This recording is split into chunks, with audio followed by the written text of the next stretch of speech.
some people have understood कि भाई spirituality अच्छा market है. They just put on the spiritual garbs, spiritualist जैसा कपड़े पहनते हैं या spiritualist जैसा बोलना चालू करते हैं, इधर उधर से थोड़ा पढ़ लिया, थोड़ा सा इधर उधर थोड़ा सा सीख लिया उधर, और उससे थोड़ा सा फॉलोइंग बढ़ जाता है. But they do not have actually the spiritual essence, कि उनका प्रैक्टिस नहीं है. फिर उसके बाद लोग क्या सोचते हैं कि भाई ये स्पिरिचुअल आदमी है और ऐसा कैसे बोल रहा है. फिर उनको लगता है कि भाई सारे स्पिरिचुअलिस्ट ऐसे ही है. तो भगवद गीता तो धर्म ग्रंथ है ही, लेकिन धर्म ग्रंथ बोल के उसका बाउंड्री सेट नहीं कर सकते, क्योंकि it is not just limited to a religious book. क्योंकि इसका जो प्रिंसिपल्स है, दीज आर इटर्नल प्रिंसिपल्स. जो प्रश्न अर्जुन कृष्णा को पूछ रहे, वो धर्म प्रश्न नहीं पूछ रहे, वो जो पूछ रहे प्रैक्टिकल प्रश्न पूछ रहे. Son, father, they have got very strong bonding, and if by chance the father expires for some reason, तो they attribute that to मेरे पिताजी इतने स्पिरिचुअल थे, मंदिर जाते थे, प्रार्थना करते थे, चढ़ावा चढ़ाते थे, मन्नत मांगते थे, कितना कुछ किया है, भगवान ने उनके साथ ऐसा क्यों किया. स्पिरिचुअल दे थिंक दैट नहीं, शायद भगवान होते तो ऐसा नहीं होता, शायद भगवान नहीं है. So either they turn kind of towards atheism और they have a resentment towards the spirituality as a whole. Normally we see that people turn towards spirituality to avoid the responsibilities. It is again coming from, I would say, not so correct mindset.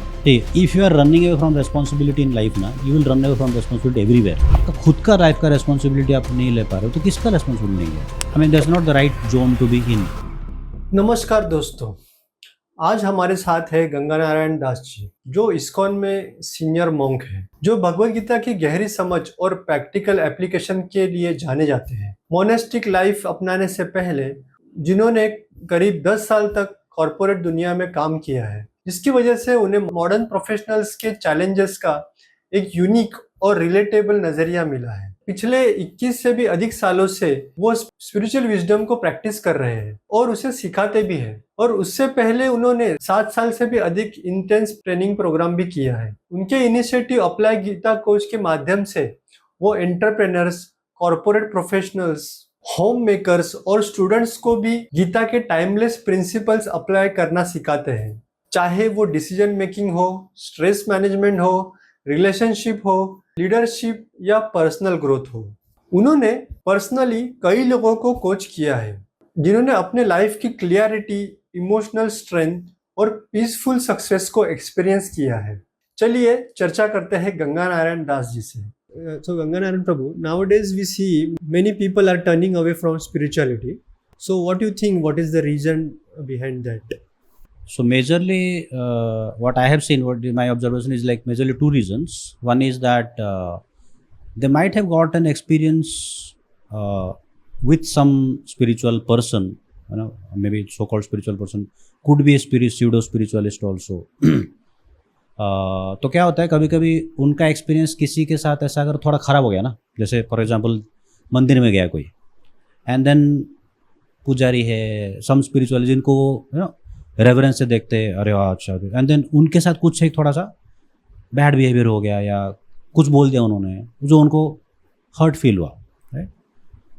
फिर उसके बाद लोग क्या सोचते हैं कि भाई ये स्पिरिचुअल आदमी है और ऐसा कैसे बोल रहा है, तो वो उनको जम नहीं रहा है, राइट. तो then they kind of slowly withdraw and slowly they kind of go away from. This is one reason.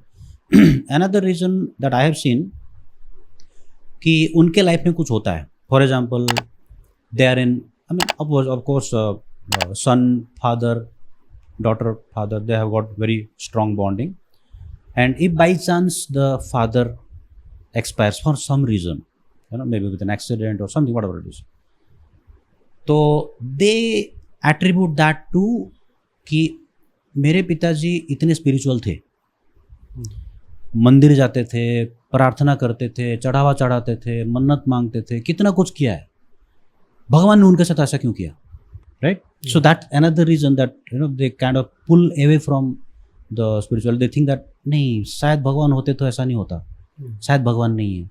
So either they turn kind of towards atheism और they have a resentment towards the spirituality as a whole.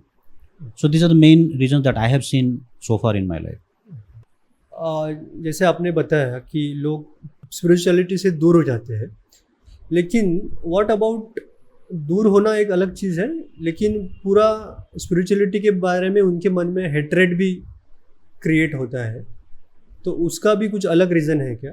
तो उसका basis यही दो reason है, लेकिन उनका जो hatred दिखाई देता है that is because of a multi propaganda, या बोल सकते हैं कि the influence of pseudo स्पिरिचुअलिस्ट्स।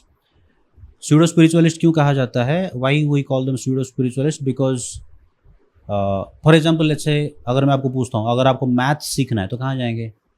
Maths teacher के पास। मैथ्स टीचर पास जाएंगे ना, आप ज्योग्राफी टीचर के पास नहीं जाएंगे।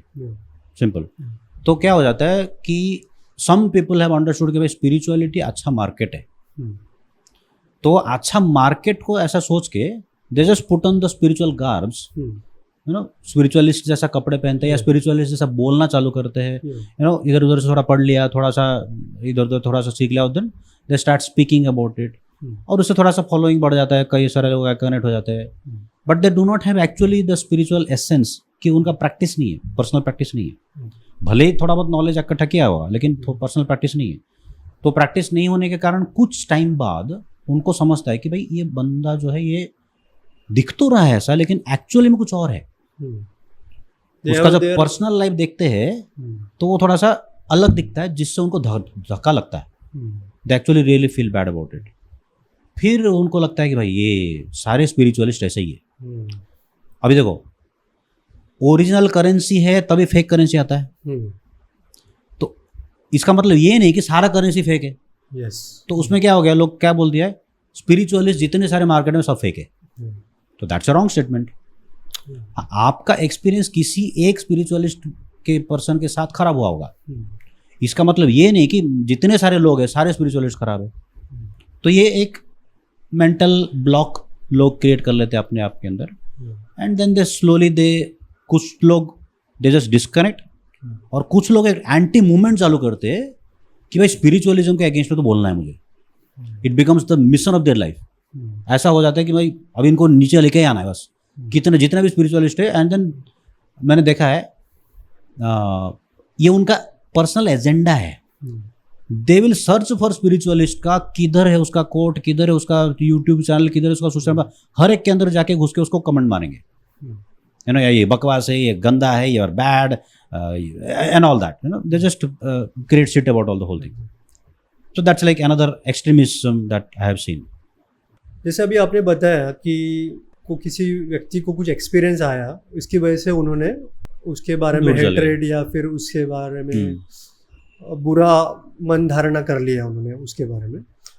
लेकिन उसका सॉल्यूशन क्या है कि कैसे जाने कि ये स्पिरिचुअलिस्ट सही है, ये गलत है? तो वो कैसे जान सकते हैं? तो जैसे मैंने कहा कि because there is a real currency, there is a fake currency. सिर्फ फेक करेंसी का बेसिस रियल करेंसी है, ठीक है? तो ये समझ लेना कि ये कंक्लूड कर लेना कि there is no spiritualist that exists, that's a wrong conclusion. तो the moment you come to know कि भाई this person is fake, it's fine, I mean that person could be fake. Now let us find who is not a fake, who is actual, you know, has the knowledge. तो ISKCON के founder आचार्य जैसे भक्तिवेदांत स्वामी प्रभुपाद है, तो he gives a formula कि कैसे find out करना है कि कौन है रियल स्पिरिचुअल, कौन स्पिरिचुअलिस्ट फॉलो करता है। तो तीन चीज़ें, एक है कि वो जो व्यक्ति जो बोल रहा है, जिससे आप सुन रहे हो, उसका पर्सनल लाइफ में वो एग्जीक्यूट करता है क्या, ठीक है? अभी आप बोलेंगे उसका पर्सनल लाइफ में मैं जाऊँ कैसे? वो तो जो दिखता है स्क्रीन पे ही दिखता है, और स्क्रीन पे सारा एडिटेड भी हो सकता है, एआई का भी हो सकता है आज की डेट में, यू नो, नेवर नो क्या पुटअप किया है। तो उसका पर्सनल लाइफ में कैसे झांके? तो पर्सनल लाइफ में झांकना आपको क्या कहते हैं, it may not be necessary कि आपको हर एक का पर्सनल लाइफ में जाके झांकना है, बट जब किसी से बात करते हैं वो, राइट, भले ही स्क्रीन पे हो, भले कहीं पे हो, you will be able to connect. आपको एक, है ना, हार्ट से कनेक्शन होता है, जो आपका क्वेश्चन है वो आंसर मिलता है वहाँ से, राइट? तो वो हार्ट का कनेक्शन एक इम्पोर्टेंट चीज़ है जो आपका जमेगा, मतलब हाँ ये जो बोल रहा है सही बोल रहा है, या उसको तुरंत आपको चमकेगा कि हाँ बराबर, मतलब what is saying is right. That is one thing. अगर आपका पॉसिबिलिटी है पर्सनल चेक करने के लिए, बेस्ट है।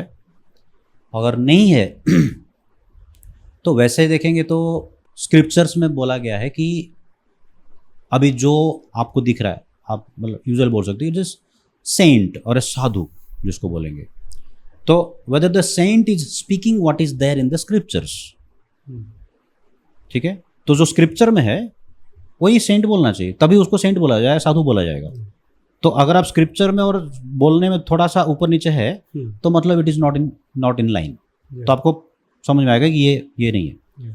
और ये जो आदमी बोल रहा है दूसरे आदमी भी वही बोल रहे हैं क्या, इज इट रिलेटेबल, राइट?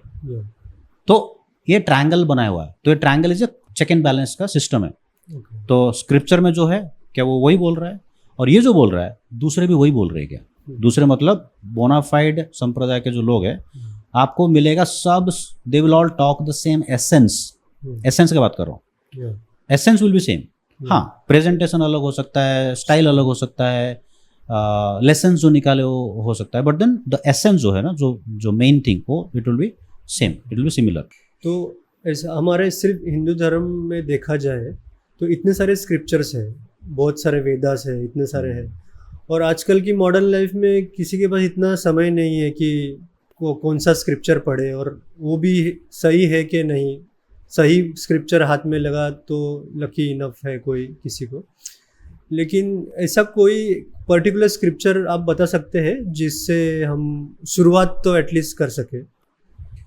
तो जैसे मैं बोलूँगा Bhagavad Gita to start with, और दैट टू आज की डेट में देखेंगे तो भगवत गीता का कई सारा वेराइटीज ऑफ ट्रांसलेशंस है, वेराइटीज ऑफ वर्जन्स है, लेकिन भगवत गीता कृष्ण ने अर्जुन को कहा, और अर्जुन ने प्रश्न पूछा समझने के लिए कि जहाँ जहाँ पे उनको डाउट्स आए, तो ऐसा कोई चीज़ आपको प्रश्न बचेगा नहीं अगर आपने गीता समझ लिया या पढ़ लिया तो।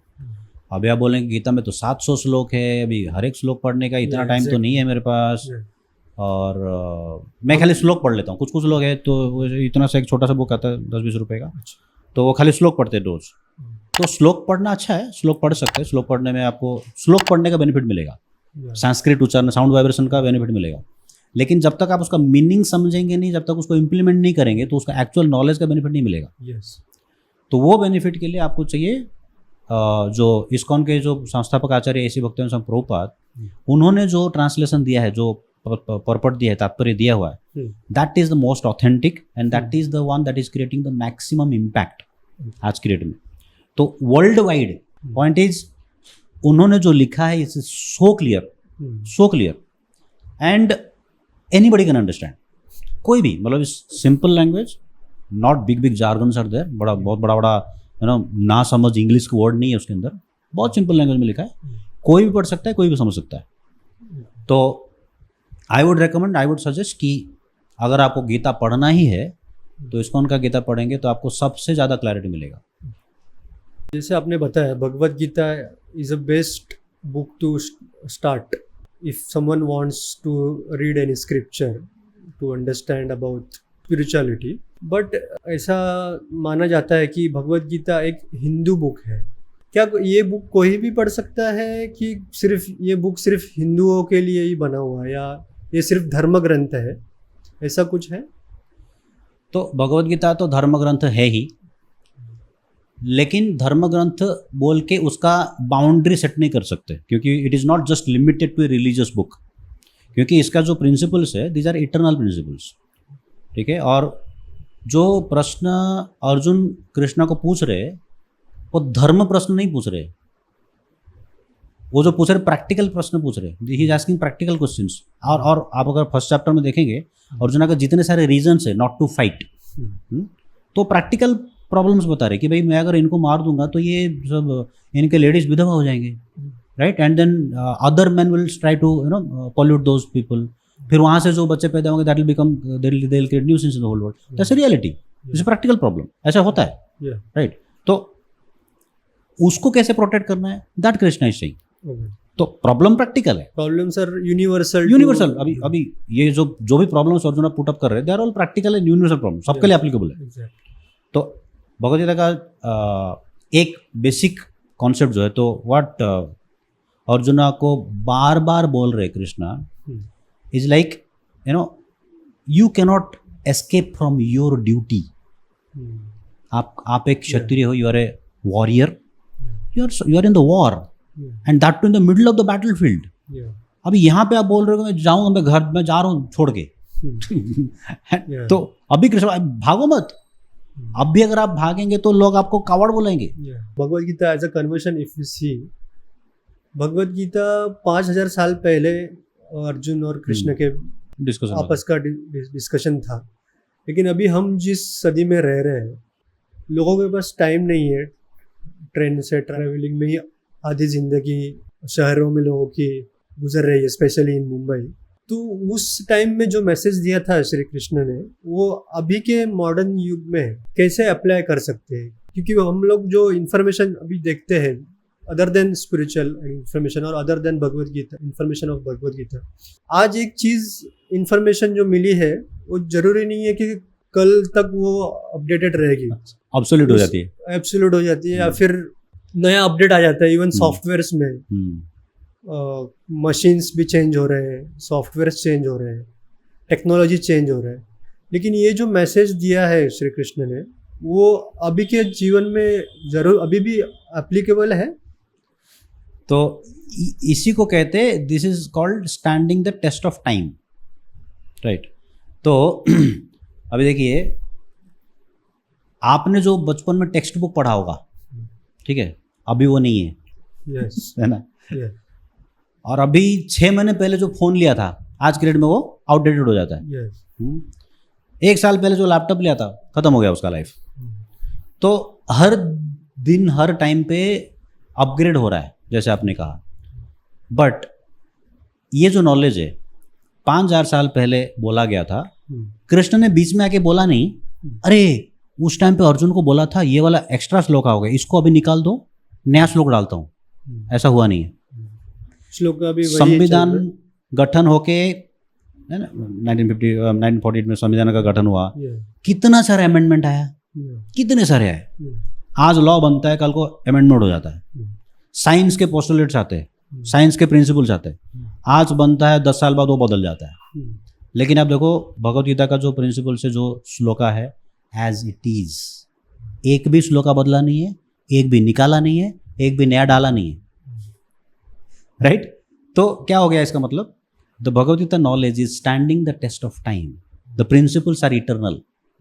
हम कोई भी सिचुएशन में, कोई भी लाइफ का परिस्थिति में, any situation, it is very relevant and applicable as on date.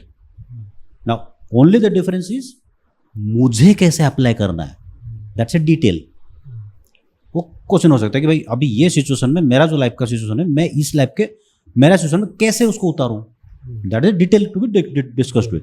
तो जैसे अभी आपने बताया कि वो मुझे कैसे अप्लाई करना चाहिए वो जानना जरूरी है. लेकिन हम अगर भगवद गीता देखें तो उसमें अर्जुन का रोल था एज अ वॉरियर, वो वॉरियर का रोल निभा रहे थे. और श्री कृष्ण मल्टीपल रोल में, फ्रेंड या फिर उनके गाइड, गुरु के रूप में उन्होंने उनको मैसेज दिया. लेकिन जो मैसेज अर्जुन के लिए दिया था एज अ वॉरियर, वही मैसेज हम as a businessman, as a professional, as a housewife या फिर कोई स्टूडेंट है, वो उसको अपनी लाइफ में कैसे, क्योंकि हर एक का रोल अलग अलग है. अर्जुन ने क्वेश्चन पूछे थे एज अ वॉरियर, या फिर उनका प्रॉब्लम एज अ वॉरियर था. तो हमारे जो अभी के मॉडर्न ज़माने के लोग हैं, उनके रोल्स अलग है. तो उसमें कैसे उसको अप्लाई कर सकते हैं? Very good question. तो इसमें कृष्णा, अगर आप देखेंगे फर्स्ट फ्यू चैप्टर्स, तो कृष्णा को अर्जुन बार बार बोल रहे get up and fight, get up and fight.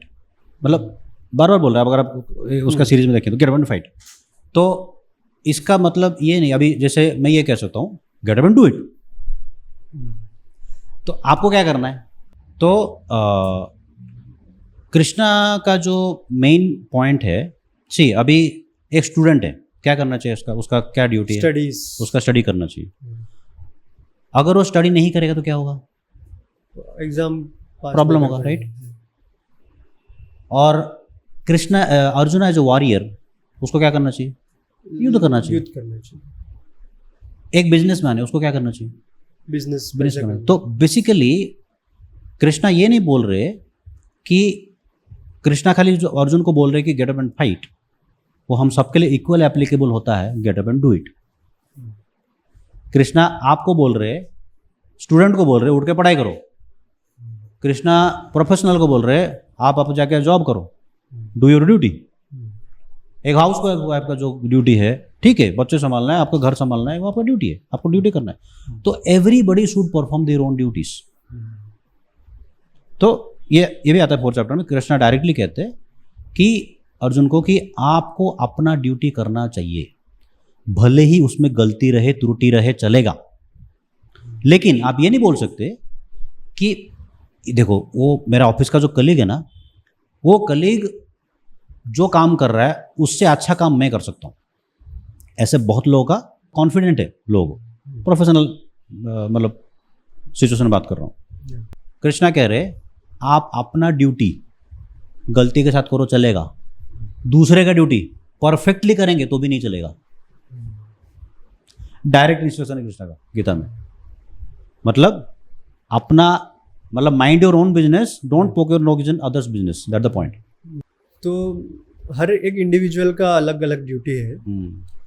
तो ये कैसा पता चले कि, क्योंकि बहुत बार ऐसा होता है कि कोई चीज़ मुझे करने को अच्छी लगती है, किसी व्यक्ति को वो चीज़ करने को अच्छी लगती है, लेकिन वो उसकी ड्यूटी नहीं है।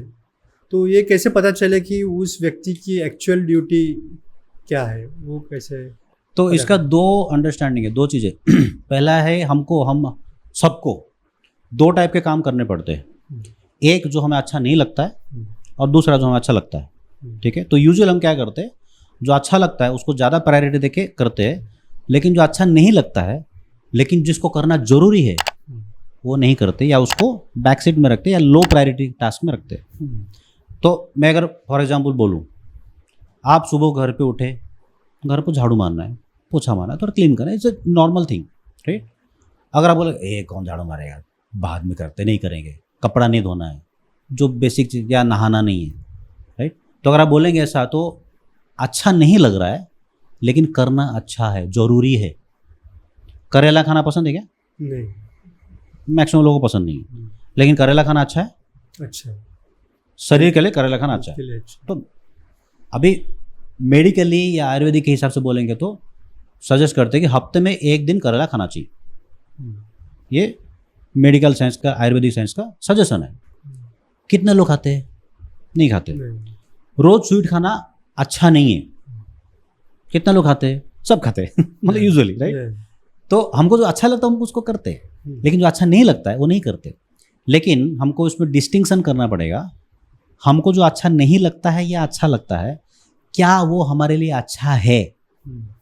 That question should come. एक स्टूडेंट अगर सोच रहा है कि मैं नहीं पढ़ाई करके मैं रील्स देखूंगा, रील बनाऊंगा, सोशल मीडिया में जाऊंगा, is it good for me in the future? क्या ये मेरे लिए फ्यूचर बनाएगा? अगर बनाएगा तो करो, कोई प्रॉब्लम नहीं है। अगर आपको डाउट है कि नहीं बनाएगा तो then let us focus on the आपका ड्यूटी पे। तो ये 2 ड्यूटी हमको ध्यान रखना पड़ेगा। Krishna is also saying the same thing in the Bhagavad Gita कि आपको जो अच्छा लग रहा है उसको थोड़ा सा करो, लेकिन जो आपके लिए अच्छा है उसको ज़्यादा से ज़्यादा करो, क्योंकि जो आपको अच्छा लग रहा है जरूरी नहीं कि आपके लिए अच्छा हो। मीठा आपको अच्छा लगता है, जितना मीठा खाएंगे आपको अच्छा लगेगा, लेकिन जल्दी डायबिटीज आएगा। अच्छा है क्या? नहीं है।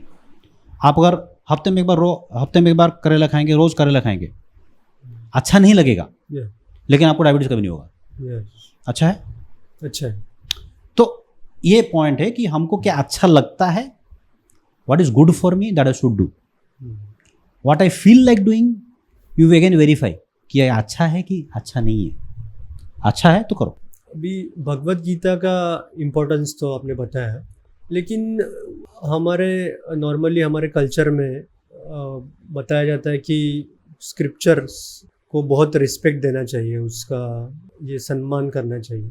उसकी वजह से लोग क्या करते हैं कि उससे दूरी बनाए रखते हैं।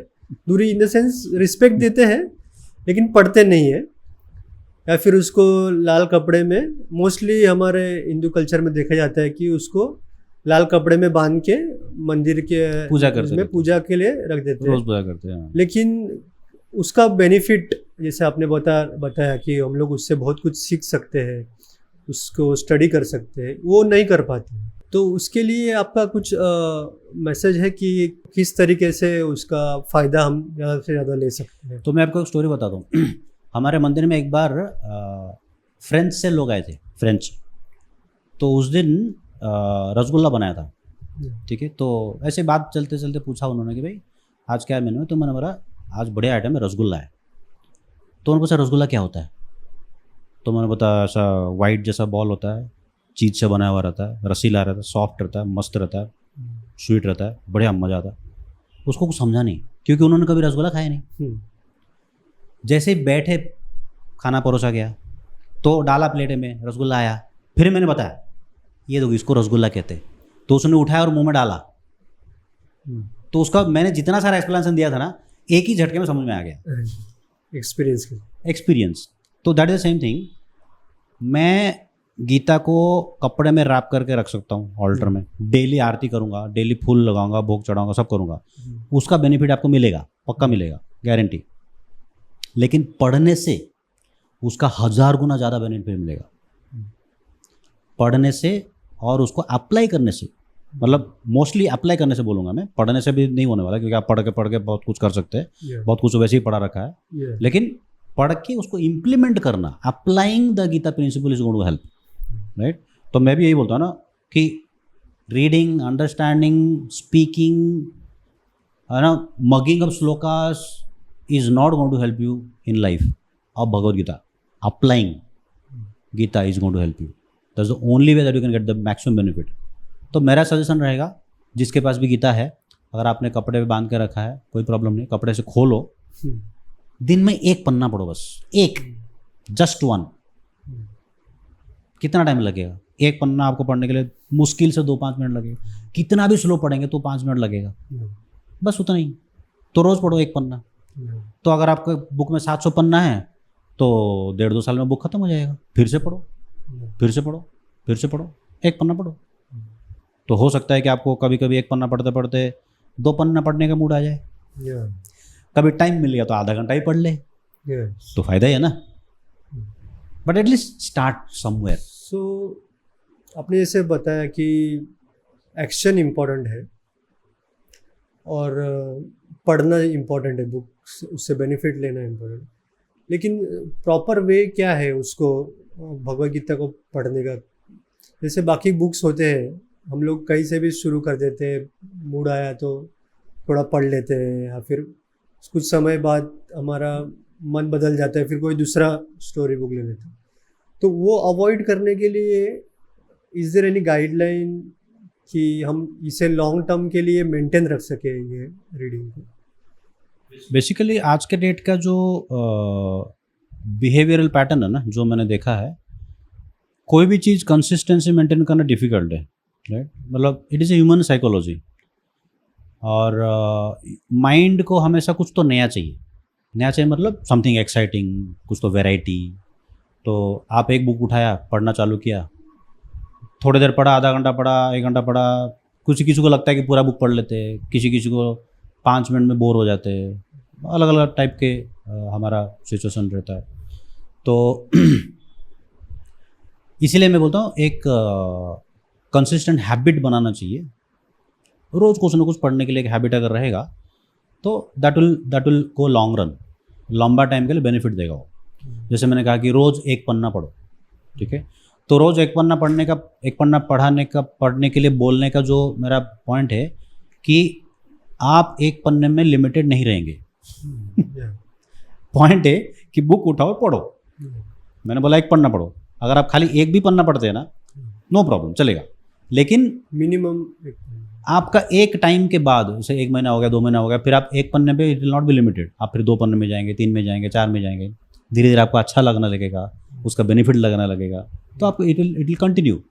लेकिन शुरुआत में डिफिकल्ट होने वाला। कुछ लोग बोलते हैं ना कि अरे पढ़ना चालू किया तो रोज़ पढ़ना चाहिए, बंद कर दिया तो अच्छा नहीं है। तो ये सब हमारा इधर का प्रॉब्लम है। अभी कुछ हो गया घर पे, नहीं पढ़ सकते, कुछ इमरजेंसी आ गया, कुछ सिचुएशन हो गया, उसके वजह से नहीं पढ़ सकते, 4 दिन छूट गया, ठीक है ना, 5वें दिन चालू करो। अभी आपको लग रहा है ठीक है अभी सब कुछ ठीक है, अभी चालू कर सकते हो, चालू करो। लेकिन वो जो डिस्कनेक्ट होने के बाद जो चालू करने का जो ये है ना, वो इम्पेटस आता नहीं अंदर से, वो अरे बंद हो गया, अभी वापस चालू करने के लिए पुजारी के पास जाना पड़ेगा, प्रभु जी के पास जाना, you know they have all these weird ideas. तो इसके लिए मैं बोलता हूँ these are all concocted ideas. Concocted मतलब रिचुअलिस्टिक है, या किसी ने बोल दिया कुछ तो डर बैठ जाता है, अरे अगर रोज नहीं पढ़ेंगे तो पाप लगेगा। अभी और क्या पाप लगने वाला है? कौन सा हमारे जीवन ऐसा दूध का धुला हुआ है जो अभी पाप से नहीं है? ठीक है ना, तो 4 दिन नहीं पढ़ा तो चलेगा, 5वें दिन पढ़ लो, मतलब पढ़ सकते हैं ना, क्या प्रॉब्लम? कोई इशू नहीं, पढ़ लो। और एक सवाल आता है, जैसे अभी लोग ऐसा बोलते हैं, मिथ है या फैक्ट है, वो आप ही हम अच्छे से बता सकते हैं कि भगवद गीता ये वॉर के समय किया हुआ कॉन्वर्सेशन है, और वॉर के लिए अर्जुन को भगवान ये उकसाते हैं, आप बोल सकते हैं। तो क्या ये पढ़ने से घर में तो वॉर नहीं हो जाएगा? ऐसे लोग बोलते हैं, अरे भगवद गीता के उसमें बुक में जो कवर पे भी है, इवन कुछ लोग फोटो भी घर में लगा देते। तो पहले ऐसा बोला जाता था कि ये चीज़ घर में नहीं होनी चाहिए क्योंकि ये वॉर को ये करेगा, तो इससे कहीं घर में वॉर तो नहीं हो जाएगा। ऐसे कई लोगों को देखा हम लोग बुक टेबल लगाते हैं भगवद गीता ना डिस्ट्रीब्यूट करने के लिए, तो कुछ लोगों को बुलाते हैं, हे नहीं मुझे नहीं चाहिए, इसको घर पे रखने से घर पे क्या झगड़ा हो जाता है। तो मैं बोला घर पे रखा क्या आज तक? रखने के बाद झगड़ा हुआ देखा क्या? नाउ पॉइंट बुक का नहीं है, से झगड़ा होने का कारण अलग होता है। हाँ, विदाउट जिसके पास नहीं है वो भी झगड़ा। पॉइंट ये नहीं है कि मैं घर पे भगवद गीता लाया और इसके वजह से घर पे झगड़ा चालू हो गया, ऐसा कभी नहीं होता है। आपका झगड़ा चलता ही रहता है, भगवद गीता उल्टा लाने से आपको बेनिफिट होगा। देखो झगड़ा का कारण it begins from a difference in opinion, ठीक है। महाभारत कहाँ पहुंचा? It all started with a difference in opinion, ठीक है। तो my point is difference in opinion should not lead to a war. वो कब होगा, कब पॉसिबल है? जब डिफरेंस इन ओपिनियन जैसे जैसे होता रहता है वैसे वैसे आप उसको डिस्कस करके सॉर्ट आउट करते रहते हो। अगर आप डिस्कस करके सॉर्ट आउट नहीं करते रहेंगे तो it will become eventually war, ठीक है। लेकिन ये इट इज ए 100% मिथ कि घर पे कृष्णा अर्जुन का फोटो लगाने से घर पे युद्ध होगा या झगड़ा होगा, या भगवद गीता घर पे लेके आने से झगड़ा होगा। मैंने तो उल्टा देखा है। कई सारे लोगों के झगड़ा होते थे, वो लोगों ने जब भगवद गीता अप्लाई करना चालू किया उनके झगड़े बंद हो गए। क्यों? क्योंकि वो लोगों ने भगवद गीता का प्रिंसिपल अप्लाई करना चालू किया। सी, आप बोलने के लिए बहुत कुछ बोल सकते हैं कि गीता लाने से घर पर झगड़ा होता है। अरे झगड़ा तो आप वैसे ही करते रहते थे, तो गीता को मत दोष दो। Gita is not the culprit कि गीता लाने से झगड़ा होता है। गीता लाने से नहीं होता है, गीता का प्रिंसिपल का अप्लाई करने से झगड़ा उल्टा बंद होगा। हम देखते हैं नॉर्मली कि बहुत सारे स्क्रिप्चर्स हैं, बहुत सारे उपनिषद है, वेदास है, तो वैसे ही सब भगवद गीता भी एक स्क्रिप्चर है। तो उसमें जो मैसेज दिया है वो हमारे लिए कैसे बेनिफिशियल है? मीन्स अभी उसमें जो वर्सेस दिए वो संस्कृत में है, और नॉर्मली लोगों को संस्कृत इतना समझ में नहीं आता है। लोगों को और रीजनल लैंग्वेजेस है, डिफरेंट इंग्लिश, हिंदी, मराठी या फिर जो भी रीजनल लैंग्वेज वो पता है। और इसके बहुत सारे वर्जन्स भी है कि बहुत सारे लोग, हर एक कोई आ रहा है वो अपना वर्जन निकाल रहा है, मतलब जैसे मुझे समझ में आ रहा है वैसे ट्रांसलेट कर रहा है। तो कैसा समझे कि कौन सा मैसेज सही है और कौन सा जो मैसेज संस्कृत से जो लोगों को समझ में आया ऐसे इसमें ट्रांसलेट जो हुआ है वो सही है? वो कैसे पता चलेगा कि जो सही तो बहुत अच्छा प्रश्न है, क्योंकि इसमें ऐसा कई सारे लोगों को लगता है कि हाँ गीता है ना, कोई भी गीता उठा लो, गीता तो सब सेम है। तो मैं आपको अगर पूछूं, आपने फॉर एग्जांपल आपके मम्मी ने आलू दूधी का सब्जी बनाया, ठीक है। आप किसी दूसरे के घर पे जाएंगे, आलू दूधी का सब्जी खाएंगे, अलग लगेगा। यस, टेस्ट लगेगा। आप किसी तीसरे घर पे जाएंगे, अलग लगेगा। वही है, आलू दूधी की सब्जी, नाम सेम ही है, नाम सेम है, लेकिन अभी आप बोलेंगे कि हर एक का बनाने का स्टाइल भी अगर आप सेम कर दे, लेकिन फिर भी अगर आप 4 लोगों का खाना खाए, हाथ का खाना खाएंगे, सबका टेस्ट अलग रहेगा, सबका टेस्ट अलग रहेगा, राइट? क्योंकि वो आता है कॉन्शियसनेस से। तो वैसे ही भगवद गीता जो प्रस्तुत करते हैं, उसको हमको कैसे समझना चाहिए? अर्जुन ने जैसे समझा वैसे समझना चाहिए, क्योंकि अर्जुन का प्रॉब्लम था। गीता किसके लिए बाहर आया? अर्जुन के लिए। तो अर्जुन का सीरियस प्रॉब्लम था, उस प्रॉब्लम को सॉल्व करने के लिए कृष्ण ने गीता का उपदेश दिया, राइट?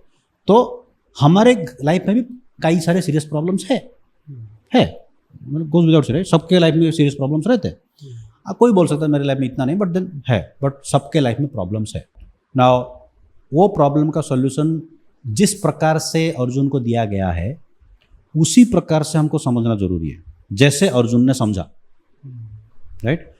अगर उससे थोड़ा सा इस तरफ उस तरफ होते हैं तो हमारा समझ में थोड़ा सा डिफरेंस आएगा। फिर वो एप्लीकेशन अगर ठीक से नहीं होगा तो फिर रिजल्ट नहीं आएगा, क्योंकि प्रोसेस फॉलो करना जरूरी है।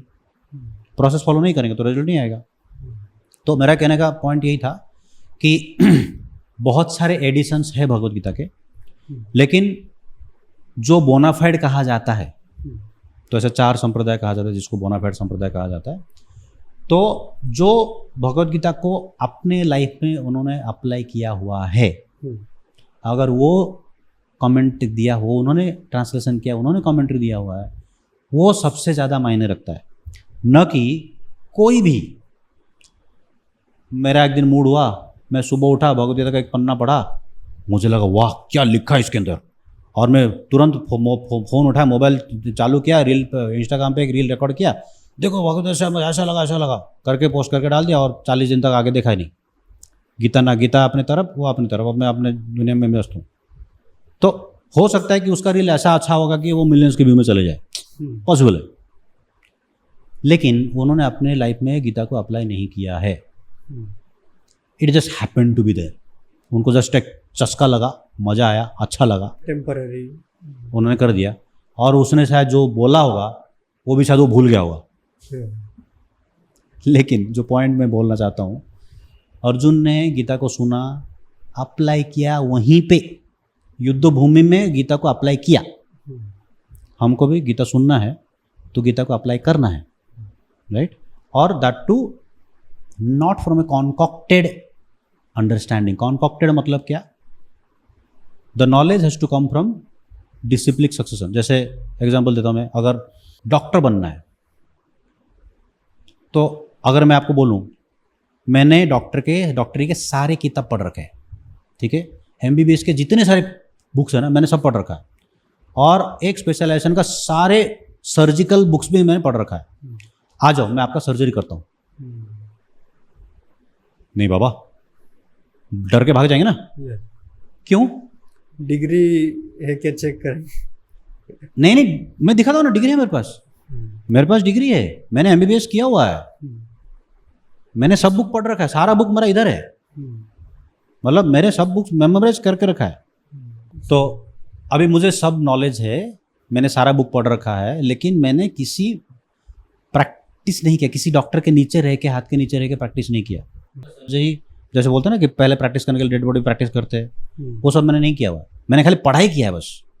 मुझे मालूम है क्या काटना है, किधर क्या काटना है, सब कुछ मालूम है, लेकिन वो जब तक हैंड्स ऑन नहीं करेंगे तब तक वो आप उसको दे नहीं सकते। ठीक जस्ट लाइक दैट। तो अगर मैं बोलूँ कि मैं क्लास ले रहा हूँ, क्लास में 100 लोग बैठे हैं और 100 लोग बोलोगे स्मोकिंग अच्छा नहीं है, आपको सिगरेट नहीं पीना चाहिए, और मैं क्लास के बाहर पीछे जाके सिगरेट पी रहा हूँ, काम करेगा? नहीं करेगा। भले कोई नहीं देखे, भले किसी ने नहीं देखा होगा, मैंने चोरी छुप के जाके सिगरेट पी लिया, नहीं काम करेगा, सिंपल। तो वैसे ही आप कितना भी भगवद गीता के ऊपर लेक्चर दे दो, कुछ भी बोलो, अगर आप पर्सनल लाइफ में प्रैक्टिस नहीं करते हो तो लोगों को मालूम पड़ेगा, दिखेगा। भले ही आप कितना भी अच्छा बोलते हो, लेकिन पर्सनल प्रैक्टिस नहीं है तो कुछ मतलब नहीं है। It does not make any sense. वो लोगों को एक मेंटल इंटेलेक्चुअल टिटिलेशन देगा, वो वाह क्या बोला, उतना ही रह जाएगा, उसको इम्प्लीमेंटेशन के स्टेज पर तक नहीं लेके जा सकते। क्यों? Because it just hits here, it doesn't inspire you to act. कैसे वो एक्ट आएगा, inspiration to act only when you see somebody is acting. जब आप देखते हैं कि भाई हाँ अरे ये बंदा खाली बोल नहीं रहा, कर भी रहा है, तब आपको अंदर से इंस्पिरेशन आता है. जब आप देखते हैं कि कुछ कर रहा है, मतलब he is not just speaking, he is also acting on that level. That is called application of Gita, not just speaking parrot like just तोते की तरह बोलना और देन व्यूज बढ़ाना. वो सब चलेगा सोशल मीडिया की तरफ से, लेकिन it's not going to be beneficial in the long run. So Bhagavad Gita में जैसे आपने बताया कि सबके लिए इंफॉर्मेशन दिया गया है और डिफरेंट सिचुएशंस के लिए भी ये मैसेज है. तो अभी जैसे इंडिया पाकिस्तान वॉर चल रहा है, तो एज अ वॉरियर जो हमारे आर्मी फोर्स है, डिफरेंट नेवी वाले हैं, आर्मी वाले हैं, वायुसेना वाले, एयरफोर्स वाले हैं, वो अपना रोल तो निभा रहे हैं, लेकिन एज अ रिस्पॉन्सिबल सिटीजन हमारा क्या रोल बनता है, वो आप जरा भगवत गीता के नज़रिए से उसके बारे में कुछ बताएंगे. Good question. कंटेम्प्रेरी सिचुएशन के हिसाब से बहुत रेलेवेंट है. हम सबको जानना जरूरी है कि देखिए ऐसा हम बोल नहीं सकते कि भाई हाँ सेना आर्मी जो है बॉर्डर पर लड़ाई कर रहा है, नौसेना है, वायुसेना, सब लोग अपना अपना काम कर रहे हैं, तो हमको क्या करना, हम अपना बैठ के टीवी देखेंगे, रील देखेंगे. No, that's not the point. The point is हमारा सपोर्ट है क्या उनके पास. मतलब हाँ हमारा सपोर्ट है, हम सपोर्ट पूरी तरह सपोर्ट करते हैं. तो it is not just a verbal thing that you can speak, हाँ हम पूरी तरह सपोर्ट करते हैं, नहीं. स्पेशली जब वॉर का सिचुएशन रहता है, it's a very sensitive situation, right. तो इस टाइम पे हमारा सपोर्ट इस तरह से हो सकता है कि we should maintain our own enthusiasm in the positive sense, and we should also inspire the jawan, जितने सारे जवान जो सोल्जर्स जो लड़ाई कर रहे, जो युद्ध पे है, उनको भी हम कैसे प्रोत्साहन दे सकते हैं, इंस्पायर कर सकते हैं. वो हमारा मोटिव होना चाहिए. और एट द सेम टाइम हम कोई भी गलत प्रोपागेंडा नहीं करना चाहिए. अगर कोई हमारे पास जैसे उड़ता हुआ इन्फॉर्मेशन आता ना बिना वेरीफाई किया हुआ, तो वैसा गलत इन्फॉर्मेशन फैलाएंगे तो वो सेना को हतोत्साहित करता है, डिमोरलाइज करता है. तो सोशल मीडिया का ज़माना है, कोई भी कुछ भी डाल देता है बिना वेरीफाइड इन्फॉर्मेशन. पहले बोल देते, फिर बाद में बोलते इसको वेरिफिकेशन करना बाकी है.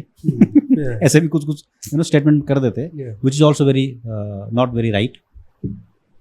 तो जैसे एक फैमिली का एक, जैसे फॉर एग्जांपल आपके फादर है, तो father goes for the duty, job, वो उनका जॉब पे जाते हैं. तो जॉब पे जाते हैं, जॉब का उनका कमाई है, कमाई से पूरा घर चलता है, राइट. तो वो जो जॉब कर रहे थे, job is also no less than a war. आपका जो लाइफ है, ये life is also no less than a war. ये भी कोई युद्ध से कम नहीं है. हम हर दिन जूझते हैं, अपने आप से जूझते हैं. अलार्म सुना तो उठना पड़ता है, तो भी एक वॉर है. हमको अपने आप से जूझना पड़ता है, ठीक चीज करना है, गलत चीज नहीं करना है. तो हमको उस चीज से इंस्पिरेशन लेना जरूरी है कि भाई हमारा जो अभी जैसे फॉर एग्जांपल जैसे आपने कहा कि सेना पे सैनिक तैनात है, तो हमारा ड्यूटी क्या बनता है. तो हमारा घर का ड्यूटी क्या है, मेरे फादर जाते हैं जॉब पे, तो मेरा पूरा सपोर्ट उनके साथ होना चाहिए. तो लाइक एज मच, तो मैं कोई गलत चीज बोलूं नहीं, गलत चीज करूं नहीं, जिससे मेरा सेना का मनोबल कम हो जाए. और साथ ही साथ हमको थोड़ा उनको प्रोत्साहन देने के लिए जितना हो सकता है, आप जाके भगवान ने पढ़ा, भगवान के साथ प्रार्थना कर सकते हैं, चढ़ाना चढ़ा सकते हैं, देश के लिए प्रार्थना कर सकते हैं, सेना के लिए प्रार्थना कर सकते हैं. वो मतलब that will increase their stamina, वो उनको लॉन्ग टर्म में हेल्प करेगा. लेकिन अल्टीमेटली हमको what we are actually looking at is dharma की स्थापना हो, अधर्म का विनाश हो. ये भगवत गीता का मैसेज 5000 साल पहले भी था, आज भी है, और यही मैसेज अपने सेना को भी एप्लीकेबल होता है. हम धर्म का ही स्थापना करने का प्रयास कर रहे हैं, और हम अपने घरों में रह के उस धर्म को अगर पालन करेंगे तो हम अपना धर्म को स्थापित कर रहे हैं, अपना धर्म को पालन कर रहे हैं, अपना धर्म का रक्षा कर रहे हैं. हम अपना धर्म करेंगे, हम अपना कर्तव्य करेंगे, वो अपना कर्तव्य करेंगे। तो उसमें एक it becomes a what you say, it's a complementing each other. Competing, हमको कॉम्पिट नहीं करना एक दूसरे के साथ, हमको कॉम्प्लीमेंट करना है। तो हो सकता है कल को वार का सिचुएशन ऐसा चला जाए कि हमको कुछ सपोर्ट देना पड़े, तो हम रेडी होना चाहिए सपोर्ट देने के लिए। कुछ भी टाइप का सपोर्ट हो, फाइनेंशियल हो, ग्रेन्स के हिसाब से हो, फूड के हिसाब से हो, कपड़े के हिसाब से हो, कुछ भी सपोर्ट चाहिए। अगर कल को मतलब मैसेज आए कि भाई हर घर एक कपड़ा देना चाहिए, तो देंगे। हर घर से एक बोरी अनाज आना चाहिए, ठीक है, एक बोरी नहीं तो 1 किलो देंगे। तो हमारे तरफ से जो भी सपोर्ट बनता है हम देने के लिए प्रस्तुत होना चाहिए और उत्साहित होना चाहिए, वो हमारा कर्तव्य है। जैसे आपने बोला धर्म की स्थापना के लिए वॉर होता है करके, लेकिन ये धर्म का डेफिनेशन क्या है एज पर भगवद गीता? क्योंकि बहुत एक फेमस श्लोक है, सर्वधर्मान् परित्यज्य मामेकं शरणं व्रज।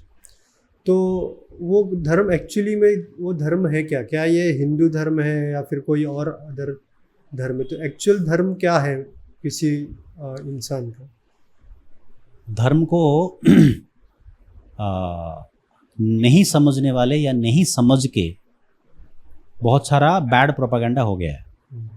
तो धर्म जो शब्द है ना, ये संस्कृत का शब्द है और उसका एक्चुअल ट्रांसलेशन रिलीजन नहीं है, ठीक है। अगर आप रिलीजन बोलेंगे तो religion is a very vague and A limited understanding of what धर्म कैन मीन, ठीक है। इन सिंपल टर्म्स अगर मैं आपको बोलूँ धर्म मतलब क्या है, चीनी है, चीनी का धर्म क्या है? मिठास। मिठास। नमक का धर्म नमकीन। चीनी से मिठास अलग कर सकते हैं क्या? नहीं कर सकते। नमक से नमकीन अलग नहीं कर सकते। वो उसका धर्म है, वो पालन करेगा, मरते दम तक करेगा, अपना एग्जिस्टेंस होने तक करेगा, दैट इज कॉल्ड धर्म। तो क्या ये मैं शरीर हूँ? दिखने के लिए मैं शरीर हूँ, ठीक है। आज मैं इस परिवार में जन्म हुआ, कल को किसी और परिवार में जन्म हो सकता हूँ, किसी और देश में हो सकता हूँ, किसी और योनि में हो सकता हूँ, है ना। तो मैं अपने आप को जो कहूँगा कि मैं कौन हूँ, तो मैं अगर पूछूं ये मेरा हाथ है, ये मेरा सर है, ये मेरा पैर है, ये मेरा शरीर है, तो ये सब मेरा है, तो मैं कहाँ हूँ? मैं बोलूँगा मैं घड़ी पहना, तो मैं बोलूँगा मेरा घड़ी है, मेरे कपड़े है, तो सब मेरा है ना। मैं तो ओनर कौन है? मैं कोई अलग है ऐसा? हाँ, तो मैं वही कह रहा हूँ कि owner of the body and the body are two different distinct things. मतलब मैं आपको कॉमन सेंस से समझा रहा हूँ। आप कभी भी किसी को जाके पूछ लो, ठीक है, ये आपका हाथ है, ये आपका सर है, ये आपका कपड़ा, ये आपका कमरा है, सब आप बोलेंगे ये मेरा है, मेरा है, मेरा है। लेकिन बोला आप कहाँ है, आप कौन है, तो बोलेगा मैं, पूरा शरीर को दिखाएगा वो, लेकिन वो तो आपका शरीर है, वो आप नहीं है। तो मतलब आप और आपका शरीर अलग है। तो मतलब शरीर का भोजन, आत्मा का भोजन दोनों अलग है। शरीर का धर्म, आत्मा का धर्म अलग है, राइट। लेकिन क्योंकि आत्मा शरीर में है, तभी मैं आपसे बात कर पा रहा हूँ, तभी मैं चल पा रहा हूँ, तभी मैं खाना खाता हूँ तो हजम होता है, तभी मैं सोता हूँ, right. All those things happen क्योंकि आत्मा शरीर में है और शरीर की जो काम है वो मैं उसमें कर रहा हूँ। लेकिन मैंने आत्मा के बारे में आज तक कभी सोचा नहीं। कितने लोगों ने सोचा? मरने के बाद बोलते हैं आत्मा को शांति मिलनी चाहिए। अरे जीते दी उसको शांति नहीं रखने नहीं दिया। तो नहीं, मरने के बाद नहीं, अभी से ट्राई करो। मरेंगे, जब मरेंगे तब देखते हैं, तब बाद में देखते हैं।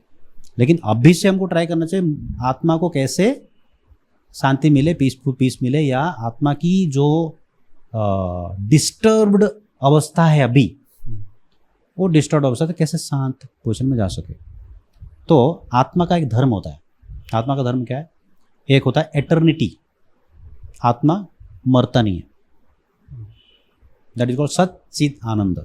3 क्वालिटीज है आत्मा के, ये उसका धर्म है, ठीक है। सत मतलब एटर्निटी, हमेशा के लिए रहेगा। चित मतलब फुल ऑफ नॉलेज, सारा ज्ञान है।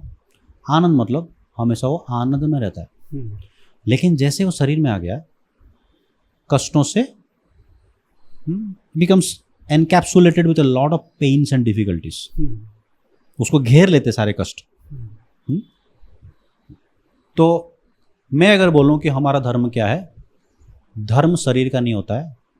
धर्म शरीर जिस देश में जन्म हुआ उसका नहीं होता है। हम्म, धर्म जिस परिवार में जन्म हुआ उसका नहीं होता है। धर्म केवल एक ही चीज़ का होता है, वो आत्मा का है। और वो जो है वो गीता में कहा गया है कि कैसे हम आत्मा का धर्म निभा सकते हैं, बाई ओनली वन वे। उसी को कहते हैं कि कनेक्टिंग, हमारा जो आत्मा है वो परमात्मा के साथ कनेक्शन में जाना जरूरी है, right. That is the only principle that Krishna tells in the Gita, major जो गीता में कहा जाता है। तो सेकेंड चैप्टर में बार बार बोलते हैं कि तुम शरीर नहीं आत्मा हो। आगे जितने सारे चैप्टर्स आते हैं हर जगह पे कृष्णा ये चीज़ एम्फासाइज कर रहे हैं कि आप जो भी कुछ कर रहे हो भगवान की हिसाब से करो, भगवान के आदेश अनुसार करो, इंस्ट्रक्शन अनुसार करो। दैट इज योर धर्म। तो लेकिन जब हम इस शरीर में हैं, मेरा एक रोल है। एक पिता है तो अपना पिता का धर्म निभाएगा, एक पत्नी है पत्नी का धर्म निभाएगा, माँ है माँ के धर्म निभाएगी, बेटा है बेटे का धर्म निभाएगा, सैनिक है सैनिक का धर्म निभाएगा, प्रोफेशनल है प्रोफेशनल का धर्म निभाएगा, कोई बॉस है बॉस का धर्म निभाएगा, राइट। तो ये सब जो है designated, limited to that circumstances. मैं आज बेटा हूं तो बेटा का धर्म निभाऊंगा, कल पति हूं तो पति का धर्म निभाऊंगा, तो कल बाप बन गया तो बाप का धर्म निभाएगा, कल दादा बन गया तो दादा का धर्म निभाएगा। लेकिन ये सब परिवर्तन हो रहा है, बदलता रहता है शायद टाइम टू टाइम। क्या नहीं बदलता है? आत्मा। तो उसका जो एक्टिविटी है, उसका एक्टिविटी वही होना चाहिए that is connected to the super soul. आत्मा का एक बेसिक एक्टिविटी है जो परमात्मा के साथ कनेक्शन बनाने के लिए प्रयास करना जरूरी है, क्योंकि मृत्यु कभी भी आ सकता है, उसका कोई गारंटी नहीं है। जब तक मृत्यु आए नहीं, जब तक मृत्यु नहीं है, जब तक हम जीवित है, ये प्रयास हमको करना है। बाकी सब तो करते ही रहेंगे ना, बाकी सारा तो हम तो करते ही रहेंगे। हम अपना घर पर कमाई भी करना है, खाना भी खाना है, ये भी करना है, वो भी करना है, बहुत सारे कुछ, वो सब अपना इंडिविजुअल पॉकेटेड धर्म है। लेकिन जो इटर्नल धर्म है वो आत्मा को कनेक्टिंग टू द परमात्मा। आपका as a monk personal experience क्या है भगवत गीता के बारे में? जैसे बाकी वर्ल्डली जैसे हमारे जैसे लोग हैं, उनको बाहर की दुनिया में कुछ चीज़ें, रिस्पॉन्सिबिलिटीज़ हम लोग करते हैं, तो वो नहीं अगर करते तो हम लोग को जैसे प्रॉब्लम्स आते हैं। तो वैसे ही मॉन्क्स, एज अ मॉन्क आप जैसे मोनेस्ट्री में रहते हैं, कि कोई प्रॉब्लम्स से जूझना पड़ता है कि कैसे है आपका व्यू है उसके बारे में? तो ये जो दुनिया है ना, ये दुनिया, क्योंकि हम एज अ आउटसाइडर हम सोचते हैं कि अरे कोई साधु देखते हैं, साधु या फिर कोई व्यक्ति देखते तो अरे ये तो कितना अच्छा है, इनको तो बहुत अच्छा जीवन है, कुछ टेंशन ही नहीं है, न फैमिली को ये नहीं करना है वैसे। लेकिन क्या ये सही है कि आपको भी रिस्पॉन्सिबिलिटीज़ और अलग क्या है आपके इसमें? पहला चीज़ है कि ये सोचना कि भाई, मतलब अगर कोई ऐसा सोचता है कि भाई ये तो सब छोड़ के चला गया, इसका तो कोई रेस्पॉन्सिबिलिटी नहीं है, अपना मज़ा, ज़िंदगी मज़ा से कट रहा है इसका, मतलब ऐसे बोलते भी बहुत सारे लोग हैं। लेकिन वो पॉइंट वैसा नहीं है। मैं भी जॉब करता था, जैसे मैंने कहा कि मैं भी 10 साल जॉब किया, इंजीनियरिंग कंप्लीट किया, तो that is a responsible thing. मतलब जब जॉब किया था तो रेस्पॉन्सिबिलिटी के हिसाब से किया। तो मैंने एक चूज किया कि मुझे कौन सा रेस्पॉन्सिबिलिटी अपने लाइफ में एग्जीक्यूट करना है, राइट। तो अब जैसे हमारा मंदिर के साथ लगभग 10,000 फैमिली कनेक्टेड है। तो वो जो लोग कनेक्टेड है वो अपना जॉब करते हैं, अपना परिवार संभालते हैं, बच्चों संभालते हैं, सबका एजुकेशन करते हैं, खुद का भी देखते हैं, प्लस स्पिरिचुअल एक्टिविटी भी करते हैं। मंदिर में आते हैं, हफ्ते में एक बार आते हैं, सत्संग में आते हैं, प्रैक्टिस करते हैं, रोज़ प्रैक्टिस करते हैं, सीरियस भक्त है, ऐसे कई सारे लोग हैं। और ऐसा हम तो आप गिनेंगे तो आपको उंगली में गिन सकते हम जैसे लोगों को, राइट। तो डिफरेंस क्या है? डिफरेंस ये है कि टाइप ऑफ प्रॉब्लम मैंने चूज किया। इस दुनिया में है तो प्रॉब्लम से भाग नहीं सकते। आपके पास प्रॉब्लम रहेगा। क्यों? आपके पास शरीर है, अपने आप में एक प्रॉब्लम है। आपके पास मन है, वो भी अपने आप में एक प्रॉब्लम है, राइट। तो मैंने ये चूज किया कि मैं अपना शरीर और अपना मन के बारे में ये दोनों का प्रॉब्लम सॉल्व करता हूँ, ठीक है। फिर अगर इससे मैं सॉल्व कर दिया तो फिर मैं बाकी लोगों का भी थोड़ा हेल्प करने का प्रयास करूंगा, जिससे मेरे पास ज़्यादा टाइम रहेगा, तो आई कैन चूज दैट। तो I chose a different problem, right. तो कुछ लोगों को लगता है कि ठीक है भाई, मैं ये प्रॉब्लम नहीं डील कर सकता, मैं ये प्रॉब्लम डील कर सकता हूँ। मतलब मैं शायद अकेला जाके आश्रम में रहना मेरे लिए डिफिकल्ट होगा, तो मैं शादी कर लेता हूँ, पत्नी बच्चों के साथ थोड़ा सा समय बिताता हूँ, ये मेरे लिए अच्छा है। तो ये नहीं कि फैमिली लाइफ में प्रॉब्लम नहीं है, उधर भी प्रॉब्लम है। और ये भी नहीं है कि हमारे आश्रम में प्रॉब्लम नहीं है। प्रॉब्लम हर जगह है, क्योंकि हम शरीर के साथ है और शरीर तो बीमारियों का भंडार है। मन आपके साथ है, वो भी आइडियाज का असंख्य आइडिया देता रहता है हमेशा। तो आपको चूज करना है आपको कौन सा टाइप का प्रॉब्लम डील करना है। तो प्रॉब्लम तो फेस करना है, लाइफ में है तो प्रॉब्लम फेस करना पड़ेगा। और जैसे आपने कहा रेस्पॉन्सिबिलिटी, तो मेरा मंदिर में भी रेस्पॉन्सिबिलिटी है। तो मैं 4 डिपार्टमेंट हैंडल करता हूँ, तो डिपार्टमेंटल रेस्पॉन्सिबिलिटीज़ भी है। प्लस कई 1-2 जगह पे कुछ प्रीचिंग प्रोग्राम्स भी होते हैं जहाँ पे गीता पढ़ाना रहता है, लोगों के साथ डील करना रहता है, लोगों को डिस्कस करना रहता है, उनका प्रॉब्लम सॉल्व करना रहता है। तो वो सब भी है। तो एज ए रेस्पॉन्सिबिलिटी वो भी मेरा रेस्पॉन्सिबिलिटी, वो भी मेरा मतलब उत्तरदायित्व है। तो भी करना है, ये भी करना है। और आश्रम में रहना है तो मेरे से और 50 लोग हैं, तो कभी ना कभी किसी के साथ मनमुटाव होता ही है। वो भी आपके लिए फैमिली जैसा ही है। वो भी फैमिली जैसा ही है। अब जैसे पति पत्नी के पास झगड़ा होता है, तो हम भी तो आश्रम में कभी झगड़ा करते हैं, कभी गले लग जाते हैं, वो होता रहता है, नॉर्मल है। तो मतलब आप ये नहीं बोल सकते कि परफेक्ट लाइफ है, आश्रम में पूरा सब कुछ अच्छा चल रहा है, नहीं। उधर भी प्रॉब्लम है, लेकिन प्रॉब्लम को डील करना पड़ता है, सॉल्व करना पड़ता है, डील करते हैं, कुछ ये नहीं है। ऐसा कोई एडेड एडवांटेज रहता है आपके पास कंपेयर टू आउटसाइड पीपल? तो एक ही स्पिरिचुअली अगर देखा जाए, एक ही एडेड एडवांटेज जो अभी तक मुझे समझ में आया इज टाइम, कि I can choose my time, मुझे कहाँ टाइम देना है, राइट। तो जो कि फैमिली लाइफ में थोड़ा सा लिमिटेड हो जाता है, आपके पास चॉइसेस कम हो जाते हैं कि जॉब पे जाना ही है तो आपके पास चॉइस नहीं बचा, फैमिली को संभालना ही है, चॉइस नहीं बचा।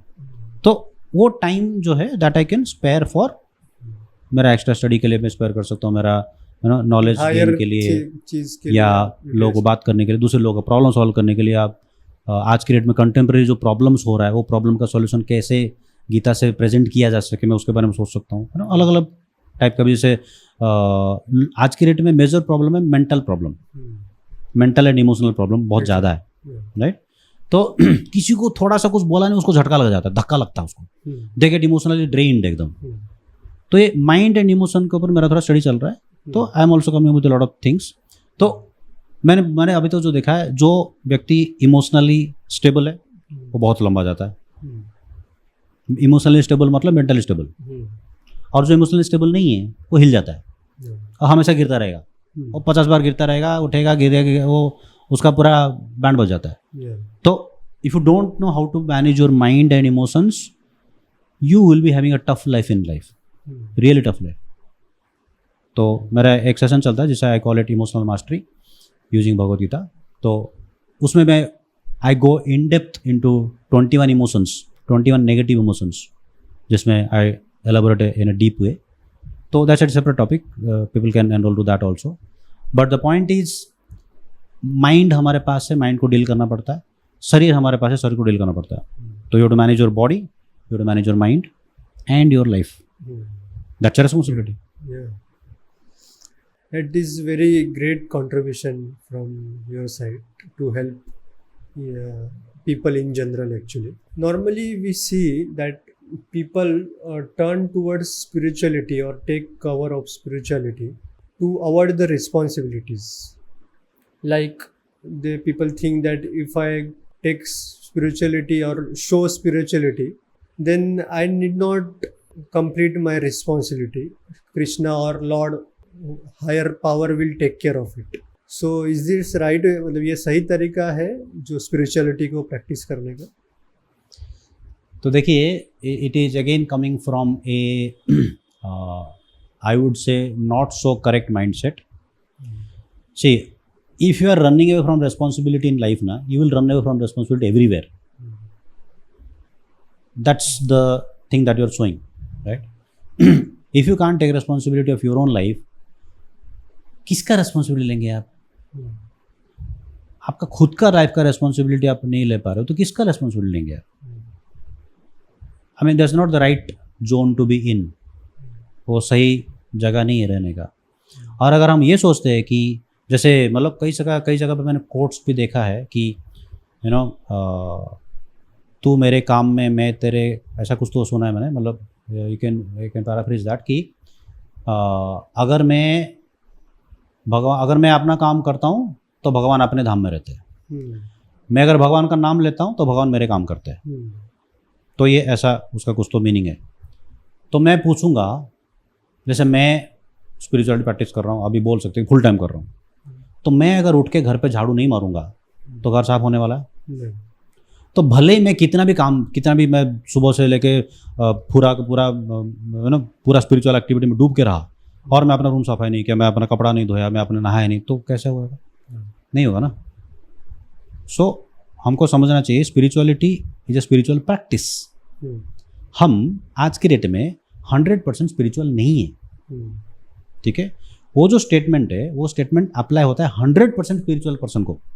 जैसे फॉर एग्जांपल तुकाराम महाराज को बोला आप कुछ नहीं करते हो, पत्नी ने उनको डांटा, जाकर जॉब ढूंढो, तो उन्होंने जाकर जॉब ढूंढा. तो किसी खेतकरी ने अपने जॉब पर रख दिया, बोला ठीक है इधर बैठो, गाय बैला है तो उनको भगाओ. तो वो वहाँ पे बैठे, गाय बैला तो भगाए तो नहीं, गाय बैला तो उनको बोल दिया खाओ करके, सब लोग गाय बैल भी खाए उसमें. तो उसमें तुकाराम को जॉब से भी निकाल दिया. जॉब से निकालने के बाद उनका खेती में दुगना 3 गुना अनाज उपज के आया. तो वो जो है ना, वो शुद्ध भक्त को अप्लाई होता है, आप और मुझे अप्लाई नहीं होता है. क्यों? क्योंकि हमारा माइंड उतना एब्जॉर्ब नहीं है. तुकाराम महाराज वहाँ पे बैठ के भगवान का नाम लिया और भगवान ने उनका सब टेक केयर किया. ठीक है, ये लिविंग एग्जाम्पल प्रस्तुत हुआ है हमारे हिस्ट्री में. ये real history, it is not a mythology, real history है, right? You can trace back. लेकिन वो स्टेज पे हम नहीं हैं. तो हमको अपना जॉब भी करना है, परिवार का भी ध्यान रखना है, झाड़ू पोछा भी करना है, खुद के कपड़े भी धोने और सब कुछ करना है, प्लस स्पिरिचुअलिटी भी करना है. इम्पोर्टेंट है, जरूरी है. नहीं करेंगे बाउंस बैक करेगा. Then you to face it. आप फिर ये मत बोलना कि मैं भगवान का नाम ले रहा हूँ, भगवान ने कुछ भी नहीं किया. आपका गलती है. आप भगवान का नाम कैसे लिया, वो भी पॉइंट है ना. हमने तुकाराम महाराज जैसे अब्जॉर्ब होकर तो भगवान का नाम नहीं लिया. हम तो भगवान का नाम लेते लेते रील घुमाते रहते. आधा ध्यान मोबाइल में ही होता है या फिर कोई बाहर की. अगर मोबाइल नहीं भी रहा तो मन कहाँ ध्यान पे रहता है? मन तो कहीं और ही जाता रहता है. तो शुद्ध भक्त बनने का प्रयास करना चाहिए, शुद्ध भक्त बनने का नाटक नहीं करना चाहिए. ठीक है, हम अगर शुद्ध भक्त बनने का नाटक करेंगे ना तो भगवान हमको सिखा देंगे कि आप शुद्ध भक्त नहीं है, और ऐसा झटका पड़ेगा कि आपको जग के सब कुछ करना पड़ेगा. सही भगवान कौन है? क्योंकि अलग अलग रिलीजन में, अलग अलग धर्मों में अलग अलग भगवानों के नाम बताए गए हैं. केवल हिंदू धर्म में ही 33 कोटि देवता है ऐसा बोला जाता है. तो असली भगवान कौन है जिससे हम वर्शिप कर सकते हैं या फिर जिसे हम भगवान, अल्टीमेट भगवान मान सकते हैं, वो कैसे जाना जाए? तो जैसे अगर आप कोई कंपनी में जाते हो तो वो कंपनी का एक MD होता है, एक CEO होता है, एक मैनेजर होता है. तो हर एक का रोल डिफाइंड है ना. तो जैसे फॉर एग्जांपल कंपनी का ओनर है, तो कंपनी का ओनर नॉर्मली कंपनी में दिखता नहीं है यूजुअली. अगर वो मतलब एक्चुअल कोई बड़ा कंपनी का मालिक है तो आपको हमेशा कंपनी में आते हुए नहीं दिखेगा. आया तो अच्छी बात है, लेकिन कभी कभी नहीं भी आ सकता है. तो आप क्वेश्चन नहीं पूछ सकते ये मालिक ड्यूटी पे नहीं आता है. अभी जितने सारे स्टाफ है, मैनेजर से लेकर साहब आप 15 मिनट लेट आए, आपका पगार कटेगा। कोई बोल सकता है मालिक को? नहीं बोल सकता ना। वो कंपनी का मालिक है, कंपनी का नियम उसी ने बनाया है, कंपनी का सारा जो मेहनत है उसी ने किया है, प्रॉफिट भी उसी को जाएगा, राइट। तो आपको जितना काम दिया गया, जितना ड्यूटी आपका है, आप उतना ड्यूटी करो। तो सिमिलरली उसका डेफिनेशन है, भगवान का एक डेफिनेशन है, किसको भगवान बोला जा सकता है।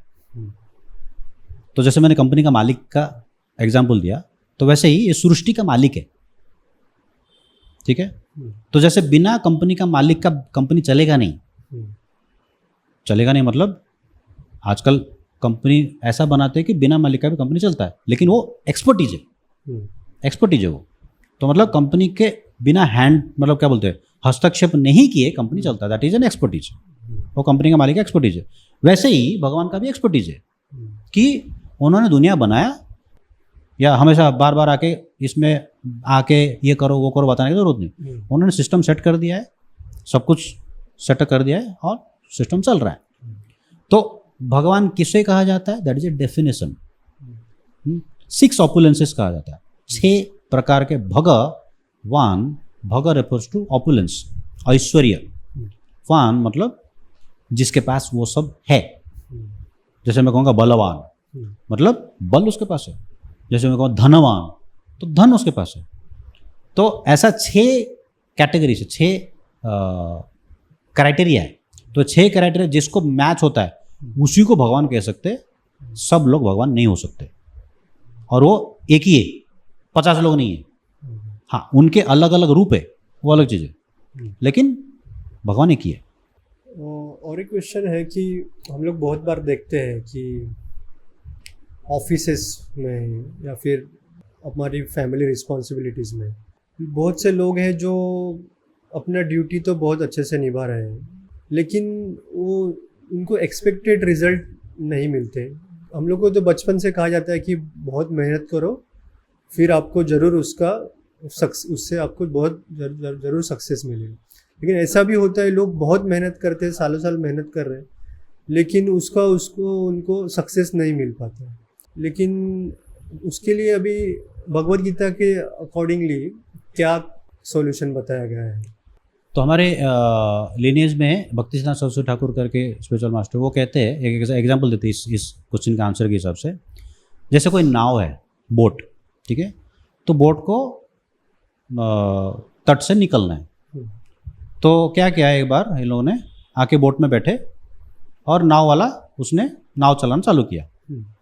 तो सब लोग रात को सो गए और सुबह उठा, देखा तो बोट जहाँ का वहीं है और नाव वाला अभी भी नाव चला रहा है।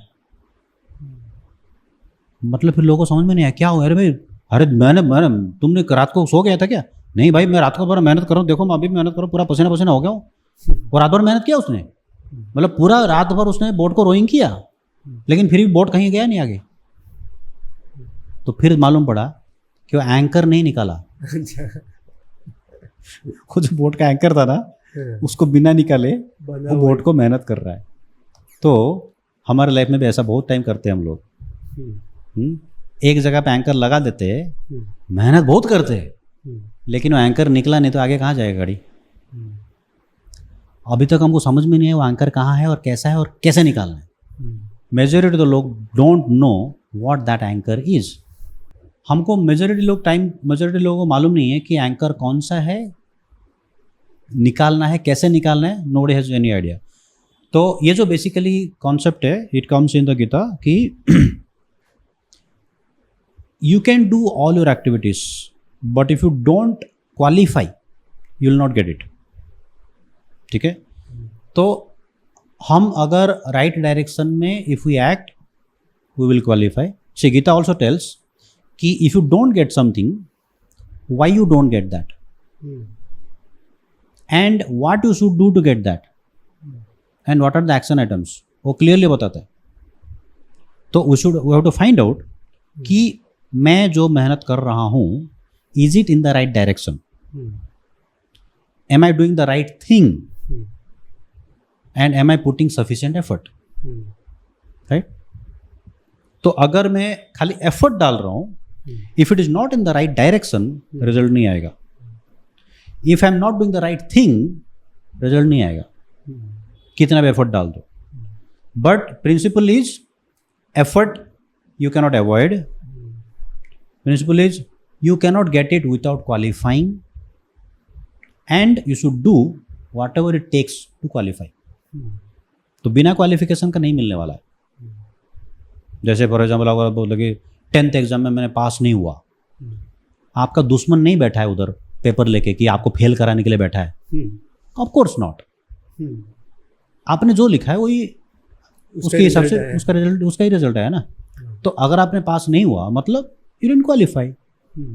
तो नेक्स्ट अटेम्प्ट में आपको इतना मेहनत करना है, इतना ये करना है कि आई क्वालिफाई. जी, result is a outcome of your qualification. First you qualify then you get result. Result is a indication of your qualification. Result is not qualification. ऐसा अभी ये भी जरूरी हो सकता है कि आप क्वालिफाइड है लेकिन रिजल्ट आया नहीं है. बस बोला ना, अभी मैंने एग्जाम दिया, रिजल्ट तो आया नहीं अभी तक, तो दैट डजंट मीन कि मैं फेल हो जाऊंगा, कि दैट डजंट मीन मैं पास हो जाऊंगा. लेकिन अगर मैं कॉन्फिडेंट हूँ, मैंने सारा जितना क्वेश्चन था मैंने सही अटेम्प्ट किया, सब सही किया हुआ, I will get result. To qualify.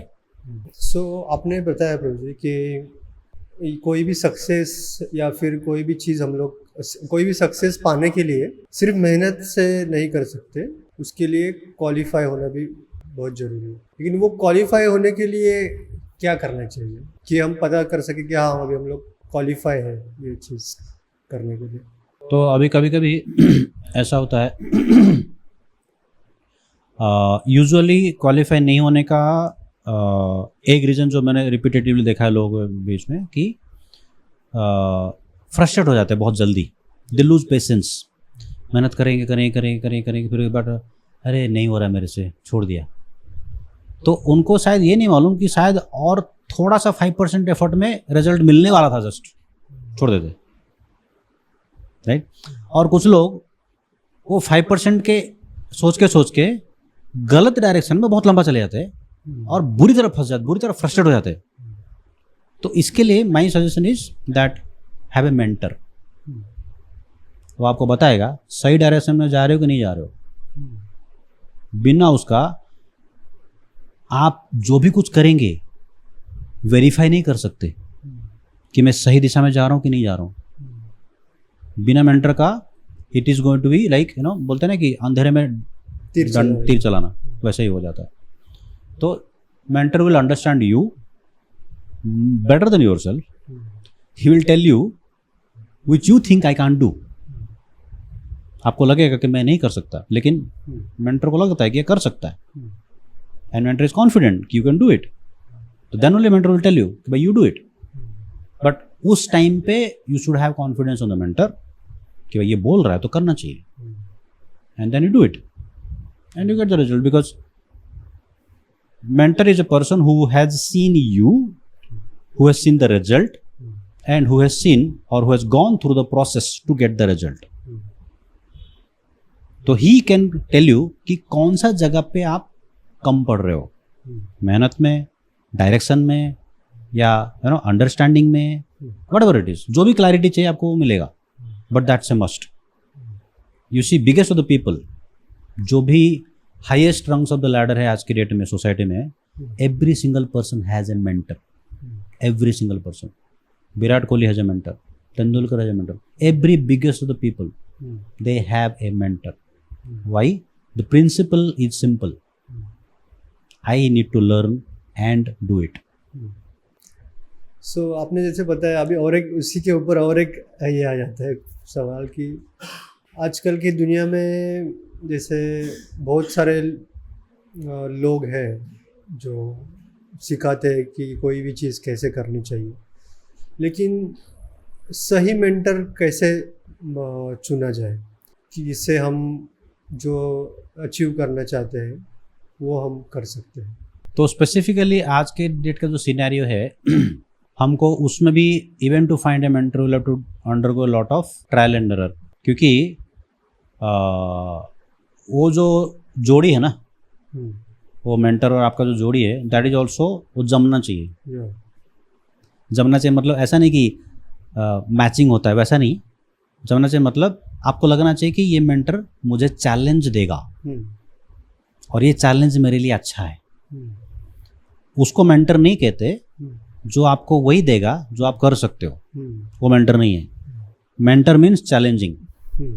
Simple. That is another definition that you can take the note of. लेकिन अगर आपको हमेशा लगता है हाँ अच्छा है मेरा मेंटर, गुडी गुडी है, मस्त हमारा जमता है, that's not mentor. Mentor means it has to be challenging. और द सेम टाइम ऐसा घर बैठा मेंटर नहीं मिलने वाला। हाँ, बहुत बार ऐसे होता है कि लोग बोलते हैं अरे हम इतना प्रयास तो कर रहे हैं लेकिन हमें बता ही नहीं रहा है कोई, अरे इसको तो ये चीज़ पता था लेकिन हमको किसी ने बताया ही नहीं।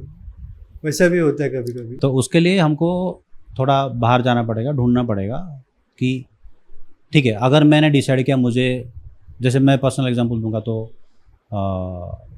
मुझे बहुत सारे क्वेश्चंस थे लाइफ के बारे में। तो ऐसा नहीं कि मैं चुपचाप बैठा, मैं 50 लोगों को पूछा।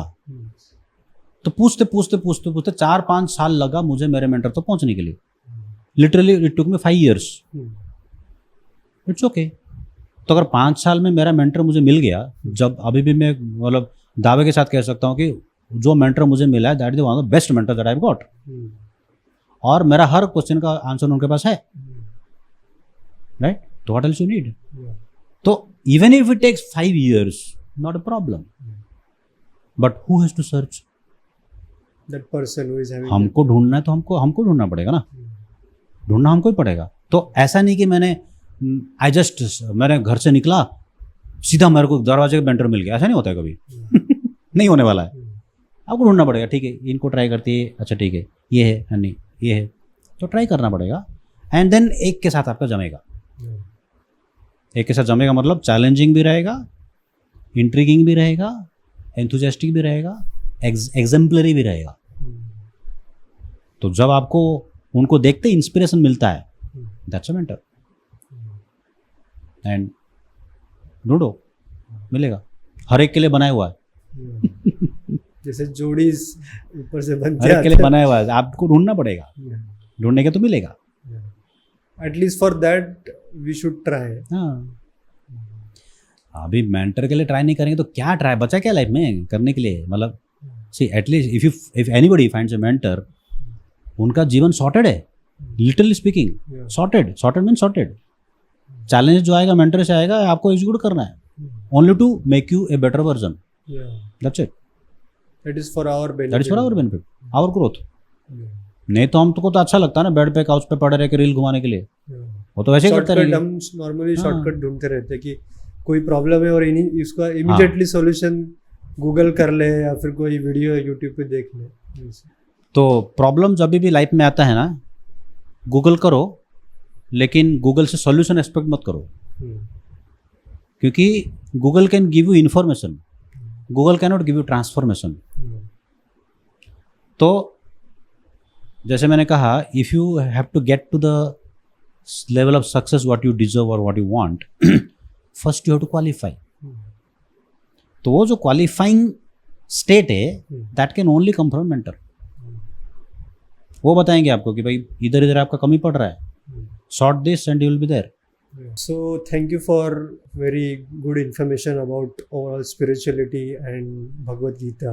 इसमें से बहुत सारे क्वेश्चन हमने आपसे पूछे और आपने बहुत अच्छे से इजी वे और इलेबरेट वे उसके आंसर दिए। लेकिन ऐसे भी कुछ सवाल होंगे जो वीडियोस देख रहा है उनके मन में भी रहेंगे, तो उनसे भी हम कहेंगे कि आप अभी जो सवाल पूछे हमने, उसके अलावा भी और किसी को कुछ प्रश्न है तो आप प्लीज़ कमेंट में बताइए। हम ट्राई करेंगे कि नेक्स्ट टाइम वापस प्रभु जी से इंटरेक्ट करें और उनसे उनके जवाब जान सके। सो अगर प्रभु जी किसी को इसके बारे में और जानना है, स्पिरिचुअलिटी बारे में, लाइफ के बारे में, सक्सेस, भगवद गीता, तो आगे कैसे बढ़ा जाए, तो उसके लिए आपके पास कोई सॉल्यूशन तो है? अगर मतलब कोई इसके मतलब भगवद गीता का स्पेसिफिकली भगवद गीता या how to solve life problems, मेरे लाइफ में इतने सारे प्रॉब्लम चल रहे हैं, उसको कैसे डील करना है, कैसे ये करना है, तो मेरा एक प्रोग्राम चलता है which I call it as emotional mastery using Bhagavad Gita. तो आई टेक मतलब काइंड ऑफ कभी कभी उसका लाइव सेशंस में लेता हूँ, तो people can enrol there and then get to know more about that. तो उसमें एनरोल कर सकते हैं and then will have a live session. उसमें भी क्वेश्चन पूछ सकते हैं and then can proceed from there. तो Bhagavad Gita is a mine of knowledge. मतलब बोलते हैं ना, वेद का अर्थ होता है कि ज्ञान का भंडार. तो अभी हम लोगों ने जो डिस्कस किया, it is not even scratching the surface. मतलब जस्ट थोड़ा बहुत टचअप किया है. तो नॉलेज तो काफ़ी डीप है एंड देन वो नॉलेज को इम्प्लीमेंट करना अपने लाइफ में in itself is a thing to be done. तो I regularly conduct live sessions, तो जिसका लिंक हम लोग डिस्क्रिप्शन में दे देंगे. So people can enrol there and then they can start with that. Thank you for your valuable information and your valuable time. Thank you for your inviting and thank you for the time and questions. I hope that all made sense. Yeah, very much. We'll see that. Thank you. See you.